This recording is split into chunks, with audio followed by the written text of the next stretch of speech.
दोस्तों, आप सभी को आपका अपना यूट्यूब चैनल स्टडी पॉइंट पर तहे दिल से अभिनंदन है। आज हम लोग बिहार एसआई पीटी का सेट नंबर 1 का डिस्कशन करेंगे। अभी तक जो भी विद्यार्थी मेरे चैनल को सब्सक्राइब नहीं किए हैं वह कर लें और अपने मित्रों के पास शेयर ज़रूर करें। हम लोग प्रश्न की ओर बढ़ते हैं। तो पहला प्रश्न आपके मोबाइल पर दिख रहा होगा, आपके स्क्रीन पर दिख रहा होगा। पहला प्रश्न है, आभासी फल का एक उदाहरण है। आपके सामने 4 ऑप्शन दिख रहा होगा, सेब, अमरूद, आम, टमाटर। इसका सही जवाब होगा सेब। आभासी फल किसे कहते हैं? तो आभासी फल जो बिना निषेचन की प्रक्रिया से बनती है उसे क्या कहते हैं? असत्य फल कहते हैं। ठीक है। असत्य फल का एक और नाम है गौण फल। क्या कहते हैं? गौण फल, या इसे असत्य फल भी कहते हैं, आभासी फल भी कहते हैं। ठीक है। सेब, नाशपाती आभासी फल का उदाहरण हो गया, और अमरूद, टमाटर, आम ये किसका एग्जाम्पल है? सत्य फल। सत्य फल क्या होता है? तो फूल के निश्चित अंडाशय से जो बनता है ना, उसे क्या कहते हैं? सत्य फल कहते हैं। और सत्य फल जानते हैं 2 भागों में क्या रहता है? बांटा रहता है। एक पेरिकार्प रहता है और एक क्या रहता है? बीज रहता है। जैसे कि आम में बीज रहता है और एक पेरिकार्प रहता है। मक्का, अंगूर ये सब किसका उदाहरण है? तो इस सब उदाहरण किसका है? तो सत्य फल का है। 2 नंबर क्वेश्चन में बढ़ते हैं। पौधे का कौन सा भाग भोजन संश्लेषित करता है? आपके सामने 4 ऑप्शन दिख रहा होगा, जिसका सही जवाब क्या होगा? तो पत्तियाँ। ठीक है। तो यानी जो पत्तियाँ जो होती है, पौधों की पत्तियाँ भोजन संश्लेषित करती हैं, भोजन को जमा करती है। ठीक है। 3 नंबर क्वेश्चन पढ़ते हैं। तीनों क्वेश्चन क्या कर रहा है? तो किस एंजाइम की उपस्थिति के कारण HIV अपना आकार क्या करता है? बदल लेता है। तो इसका सही जवाब क्या होगा? तो रिवर्स ट्रांसक्रिप्टेस एक एंजाइम है, रिवर्स ट्रांसक्रिप्टेस, इसी के कारण जो होता है HIV अपना क्या करता है? बदल लेता है। बहुत बढ़िया क्वेश्चन ये वाला है, बहुत बढ़िया क्वेश्चन है। नेक्स्ट क्वेश्चन में बढ़ते हैं। नेक्स्ट क्वेश्चन है आपका 4 नंबर। देखिए, निम्नलिखित में कौन सा विटामिन जो है बी कॉम्प्लेक्स समूह का सम्मिलित नहीं है? बी कॉम्प्लेक्स से संबंधित नहीं है। तो देखिए, रिबोफ्लेविन ये तो ठीक है, B2 का रासायनिक नाम है। थायमिन ये B1 का रासायनिक नाम है, ये भी सही है। एस्कॉर्बिक एसिड ये विटामिन C का है, यही तो गलत आपका आंसर हो जाएगा। यानी यहाँ C क्या आपका है? गलत जवाब हो जाएगा। ठीक है। नेक्स्ट क्वेश्चन देखिए क्या कर रहा है। निम्नलिखित में से कौन सा प्रोटीन नाखूनों में पाया जाता है? तो आपके सामने 4 ऑप्शन दिख रहा होगा, जिसका सही जवाब क्या होगा 5 नंबर का? तो केरेटिन। केरेटिन जो है प्रोटीन वह कि नाखूनों में पाया जाता है।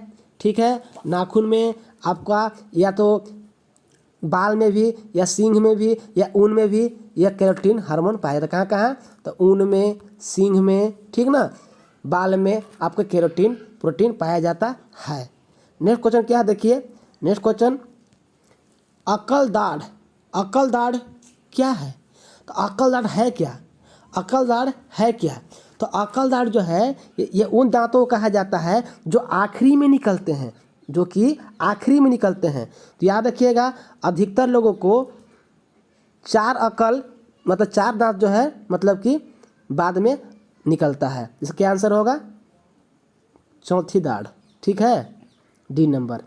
नेक्स्ट क्वेश्चन 7 नंबर देखिए क्या कह रहा है। मानव हृदय में कक्षों संख्या कितनी होती है? 4, 2, 3, 5। इसका सही क्या होगा? तो 4। मानव में कितने हृदय कोष्ठक होते हैं? चैम्बर कितने होते हैं? तो 4। 3 किस में होते हैं भाई? तो 3 आपको हो जाएगा मेढक में। याद रखिएगा, एग्जाम पूछ देगा कि मेढक में कितने हृदय कोष्ठक होते हैं, याद रखिएगा कितने होते हैं बाबू? तो 3 होते हैं। नेक्स्ट क्वेश्चन है, आयोडीन परीक्षण किसका पता लगाने के लिए प्रयुक्त किया जाता है? ठीक है। 8 नंबर क्वेश्चन है, जिसका सही जवाब हो जाएगा आपका कार्बोहाइड्रेट। किसका प्रयोग किया जाता है? तो कार्बोहाइड्रेट का। ठीक है। नेक्स्ट क्वेश्चन में बढ़ते हैं आगे। 9 नंबर देखिए क्या कर रहा है। काष्ठकीय आरोही लताएं वे पादप हैं जिन्हें कहते हैं। तो क्या कहते हैं इन्हें? काष्ठकीय आरोही लताएं वे पादप हैं जिन्हें कहते हैं। यह सही जवाब क्या होगा? तो D नंबर ऑप्शन सही जवाब इसका होगा विसर्पी लताएं। नेक्स्ट क्वेश्चन 10 में बढ़ते हैं हम लोग। चूना पत्थर के ढांचे बनाने वाली छोटी से छोटे समुद्री जीवों को क्या कहते हैं? 10 नंबर इसका सही जवाब क्या होगा? ऑप्शन है ए नंबर के प्रवाल भित्ति है, बी नंबर डाइटम है, सी नंबर क्लेमिटोमोनास है और डी नंबर फोरामिनेफेरा है। पता है क्या इसका आंसर होगा? इसका सही जवाब होगा आपका फोरामिनिफेरा, यानी डी नंबर का राइट आंसर है। ठीक है, तो ये ठीक है, तो ये है क्या? तो फोरामिनेरा जो है फेरा एक समुद्रीय सूक्ष्म जीव है जो चूना पत्थर के खोल छोड़ता है, याद रखिएगा। ठीक है, 11वां क्वेश्चन क्या कह रहा है? निम्नलिखित में से सबसे प्रबल ऑक्सीकारक एजेंट क्या है? Oxygen, chlorine, fluorine, iodine. इसका सही जवाब क्या होगा? तो फ्लोरीन जो है ना सबसे प्रबल ऑक्सीकारक है।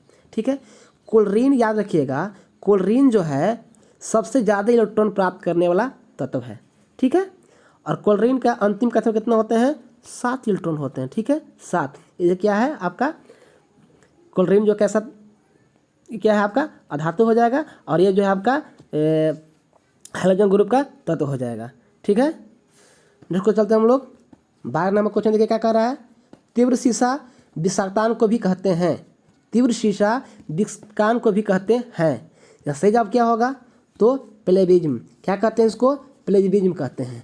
ठीक है, प्लेबिज्म कहते हैं। देखिए इटाई याद रखिएगा, इटाई जो रोग है वो कैडेमियम, किससे? कैडेमियम विषाक्तन से होता है। ठीक है, याद रखिएगा। 13 नंबर क्वेश्चन है, वायुमंडल में जलवाष्प की मात्रा मापी जाती है। ऑप्शन है आर्द्रता के रूप में, बिंदुकों के रूप में, धूम्र कोहरा के रूप में, सभी के रूप में। सही जवाब इसका होगा आपका आर्द्रता के रूप में। ठीक है, यानी कि जलवाष्प किस में बहती है? आर्द्रता के रूप में बहती है। आर्द्रता किस यंत्र से मापा जाता है? तो आप लोग याद कर लीजिएगा, हाइड्रोमीटर से। किससे? तो हाइड्रोमीटर से आपका आर्द्रता मापी जाती है। ठीक है, नेक्स्ट क्वेश्चन देखिए 14 में क्या कह रहा है? निम्न में से कौन सा प्राकृतिक बहुलक है? ऑप्शन है बेकेलाइट, सेल्यूलोज, पीवीसी, नाइलॉन। इसका सही जवाब क्या होगा?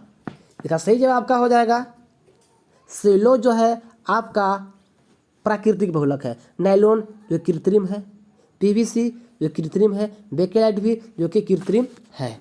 ठीक है, पीवीसी का यूज जानते हैं आप लोग, पीवीसी का पाइप बनता है। ठीक है, 15वां क्वेश्चन देखिए, कौन सा गैस वायुमंडल का अंग नहीं है? कौन सा गैस वायुमंडल का अंग नहीं है? नाइट्रोजन, हीलियम, क्लोरीन, कोई नहीं। ये बहुत आसान क्वेश्चन है। इसका सही जवाब क्या हो जाएगा? तो क्लोरीन। क्या इसका जवाब होगा आपका? तो क्लोरीन जो है वायुमंडल का अंग नहीं है, आपका सही जवाब हो जाएगा आपका। ठीक है, नाइट्रोजन है 78%, जानते हैं आप लोग, और हीलियम और आर्गन जैसे निष्क्रिय जो गैस है वायुमंडल में कितना प्रतिशत है? तो आपको 0.937% आपका क्या है आपका? तो उत्कृष्ट गैसें हैं, याद रखिएगा। 16 नंबर क्वेश्चन में बढ़ते हैं। 16 क्या क्वेश्चन कर रहा है? निम्नलिखित में से कौन सा यंत्र धातु भट्टियों के अंदर के तापमान को मापने के लिए सबसे उचित है? ठीक है, 16 नंबर क्वेश्चन देखिए, बहुत अच्छा क्वेश्चन यह है। 16 नंबर ऑप्शन है pyrometer, thermocouple, thermometer, thermistor. Thermometer तो होगा नहीं क्योंकि ये तो निम्न ताप मापता है। ठीक है, पैरामीटर इसका सही जवाब होगा, क्योंकि पैरामीटर जो है एक ऐसा यंत्र है जिसके द्वारा उच्च तापमान को मापा जाता है। ठीक है, याद रखिएगा इस जवाब को।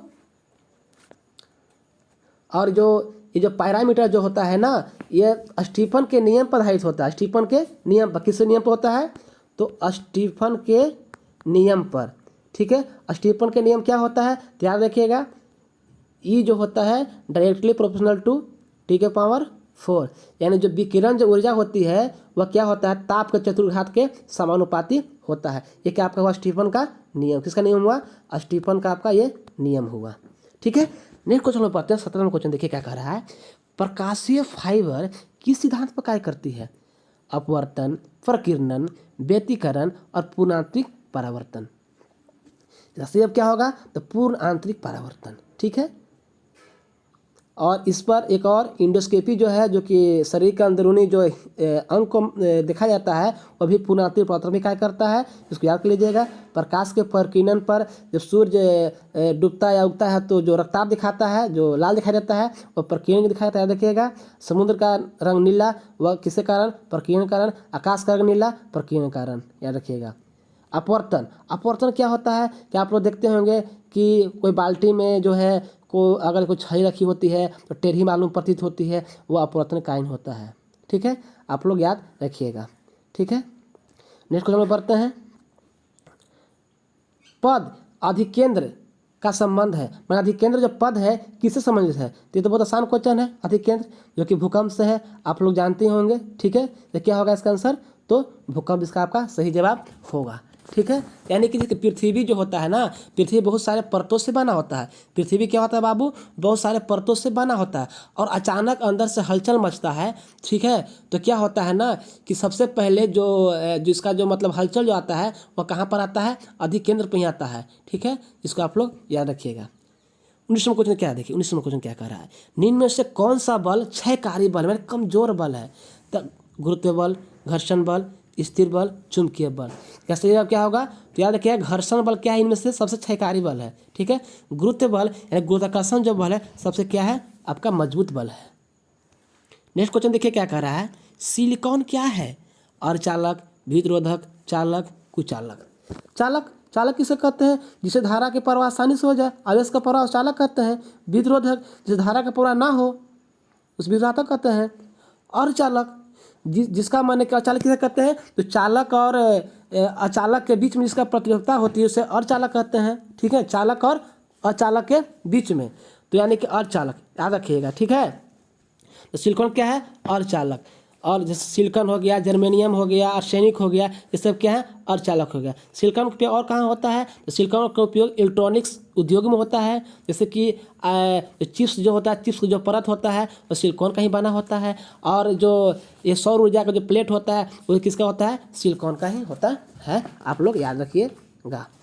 नेक्स्ट क्वेश्चन क्या कर रहा है सो देखिए। नेक्स्ट क्वेश्चन कह रहा है निम्नलिखित में से कौन सा मौलिक कर्तव्य के अंतर्गत नहीं आता है? मौलिक कर्तव्य नहीं है। तो देखिए, सार्वजनिक संपत्ति की सुरक्षा ये आपका मौलिक कर्तव्य है। प्राकृतिक पर्यावरण का संरक्षण था उसमें सुधार करना ये भी आपका है। सद्भावना का बढ़ावा देना ये भी है। अभिव्यक्ति का स्वतंत्रता का संरक्षण ये आपका जो है मौलिक कर्तव्य नहीं है।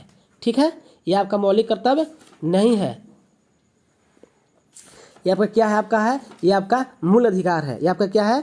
ये आपका मूल अधिकार है। आपका बोलने की स्वतंत्रता आपका मूल अधिकार है। ठीक है, याद रखिएगा। नेक्स्ट क्वेश्चन में बढ़ते हैं। नेक्स्ट क्वेश्चन क्या कह रहा है? देखिए बहुत अच्छा क्वेश्चन नेक्स्ट क्वेश्चन है, बहुत ही सुंदर क्वेश्चन है। भारत के प्रधानमंत्री के कार्यकाल कितना है?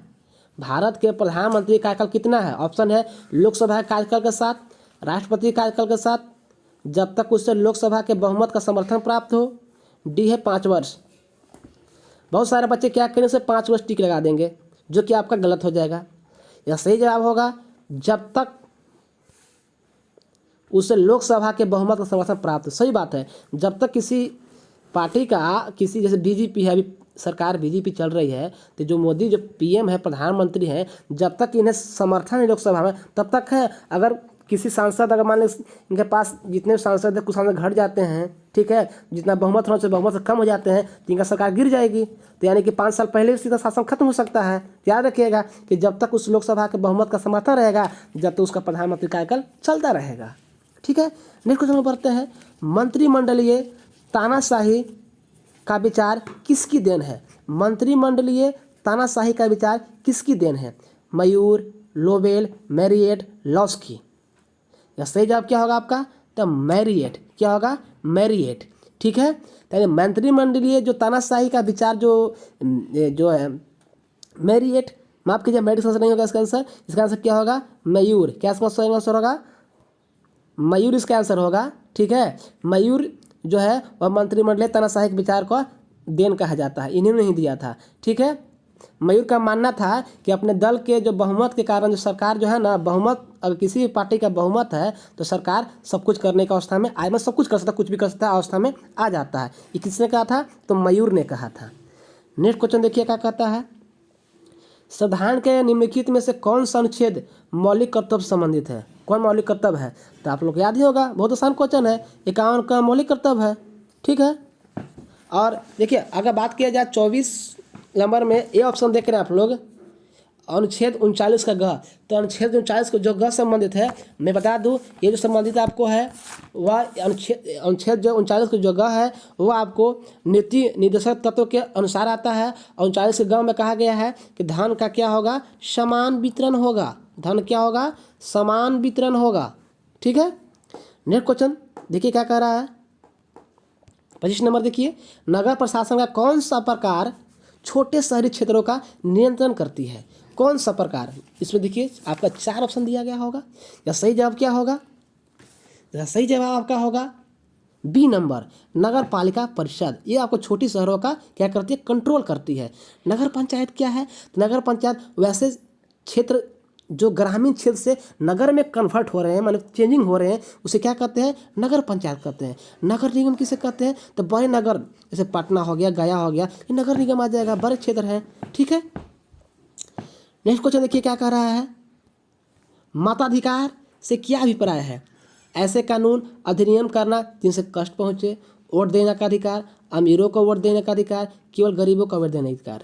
यह सही जवाब का हो जाएगा कि वोट देने का अधिकार। 26 का आंसर क्या होगा, तो इसका आंसर आपका क्या होगा, तो बी होगा। क्या होगा बच्चों, तो बी होगा। देखिए इससे क्वेश्चन ये भी बनता है, आप लोग याद रखिएगा कि भारत में मताधिकार का आयु 21 वर्ष थी पहले। ठीक है। लेकिन इससे याद रखिएगा 61वां संविधान संशोधन द्वारा इसे क्या कर दिया गया कि 1989 में 21 से कितना कर दिया गया, 18 कर दिया गया। याद रखिएगा 21 वर्ष पहले थी, 18 कब किया गया, तो 61वां संशोधन द्वारा 1989 में। ठीक है। नेक्स्ट क्वेश्चन में बढ़ते हैं। नेक्स्ट क्वेश्चन दिख रहा होगा आप लोग को कि भारत में संविधान के ऊपर सबसे अधिक प्रभावशाली निम्नलिखित में से किसका माना जाता है। तो याद रखिएगा ये बहुत ही क्वेश्चन बार बार एग्जाम में पूछता है, बहुत ही इंपॉर्टेंट क्वेश्चन है। क्या सही जवाब होगा, तो भारत सरकार अधिनियम, इसके द्वारा बहुत सारे कानून को, बहुत सारे अधिनियम को जोड़े गए 1935 का। ठीक है। यूएसए का संविधान याद रखिएगा, जो मौलिक जो अधिकार है यूएसए यानी कि अमेरिका से लिया गया है। क्या मौलिक अधिकार कहाँ से लिया गया है, तो अमेरिका से लिया गया है। सोवियत संघ रूस से क्या लिया गया है, तो मौलिक कर्तव्य लिया गया। क्या लिया गया है, तो मौलिक कर्तव्य लिया गया है। ब्रिटेन से क्या लिया गया है, तो याद रखिएगा ब्रिटेन से क्या लिया गया है, तो संसदीय प्रणाली। क्या लिया गया है, संसदीय प्रणाली। एग्जाम आ सकता है कि संसदीय प्रणाली किस देश से लिया गया है, तो ब्रिटिश संविधान से। ठीक है, ब्रिटेन से लिया गया है। नेक्स्ट क्वेश्चन में बढ़ते हैं। यदि एंग्लो भारतीय समुदाय को लोकसभा में प्रतिनिधित्व प्राप्त करना न हो तो समुदाय के 2 सदस्यों का नामांकित किया जा सकता है। मतलब कि जो है एंग्लो इंडियन जो है वो कौन इसको मतलब कि जो है उसको अति करता है। इसका सही जवाब क्या होगा, तो इसको राष्ट्रपति इसको मनोनीत करता है।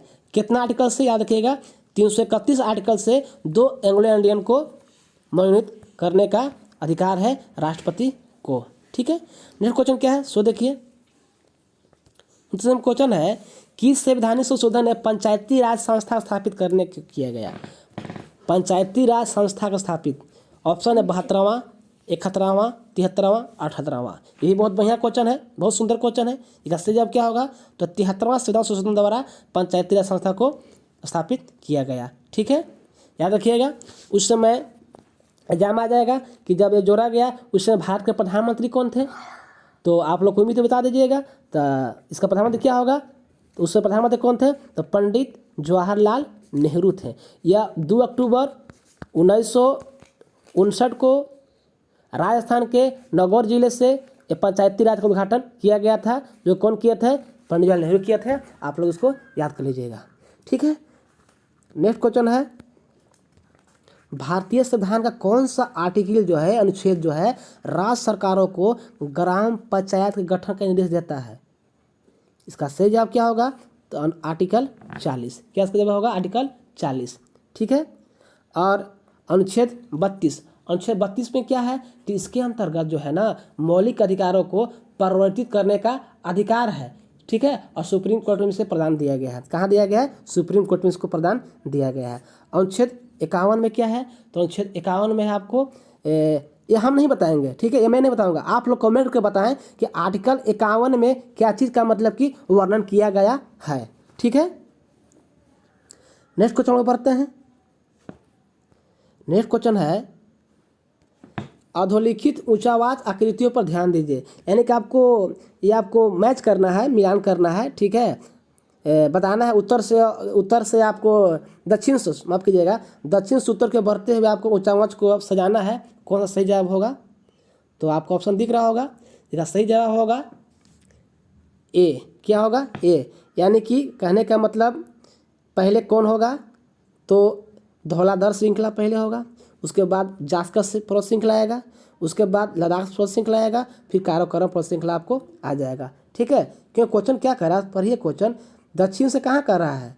उत्तर की ओर, दक्षिण से उत्तर की ओर। तो काराकोरम तो फिक्स है कि आपको अंत में जाएगा काराकोरम, क्यों काराकोरम है कहाँ? आपको उत्तराखंड तरफ है, ठीक है। उत्तर भारत में, इसलिए काराकोरम कहाँ जाएगा? सबसे अंत में जाएगा, ठीक है।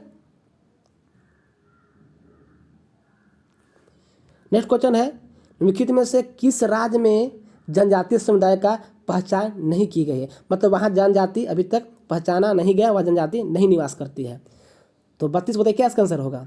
इसका सही जवाब होगा आपका चंडीगढ़। चंडीगढ़ यानी कि हरियाणा में जनजातीय का अभी तक मतलब कि पहचान नहीं की गई है।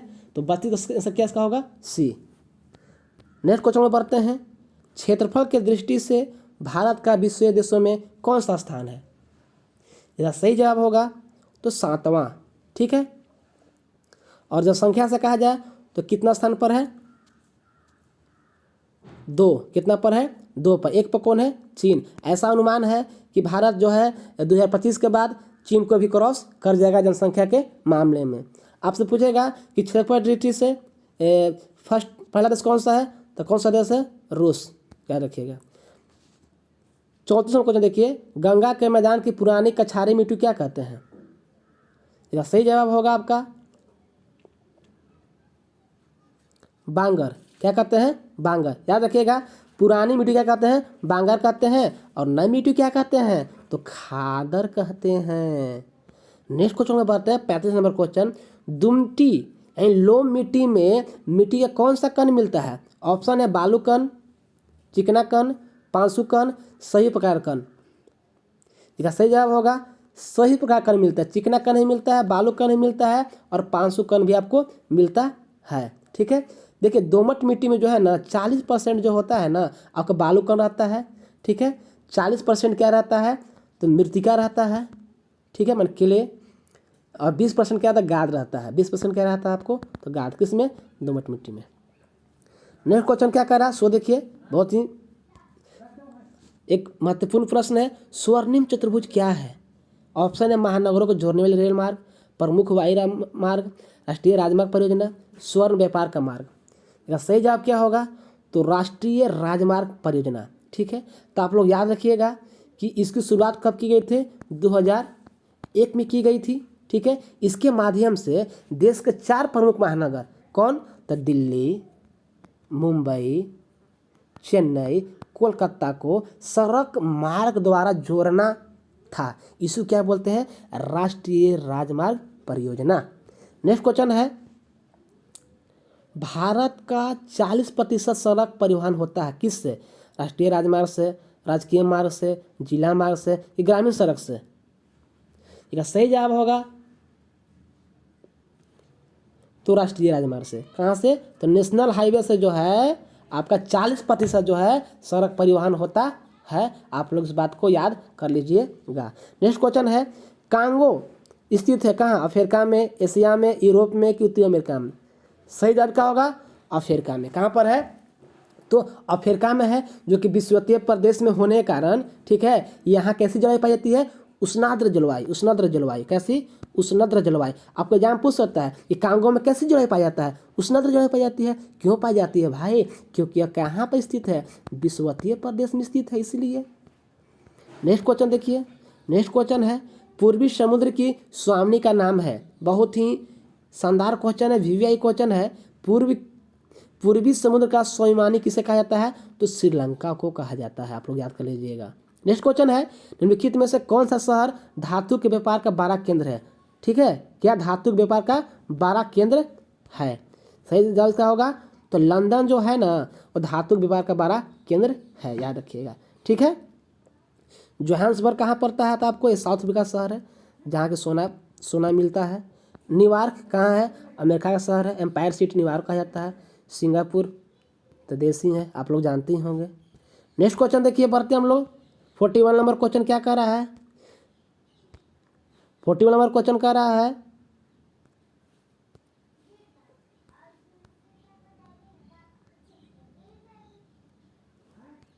मृदा संरक्षण का वह प्रक्रम जिसमें बंध मृदा उर्वर मृदा परिवर्तित होता है, मृदा वर्तित होती है, मृदा अप्रदान होता है कि मृदा का नुकसान सुरक्षित किया जाता है।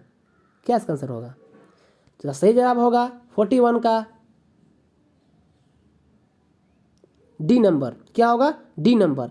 मृदा संरक्षण यानी मृदा क्या रक्षा करना, बचाव करना, रोकना, यानी मृदा को नुकसान की सुरक्षित किया जाता है। इसे क्या कहते हैं? मृदा संरक्षण कहा जाता है। नेक्स्ट क्वेश्चन पढ़ते हैं हम लोग।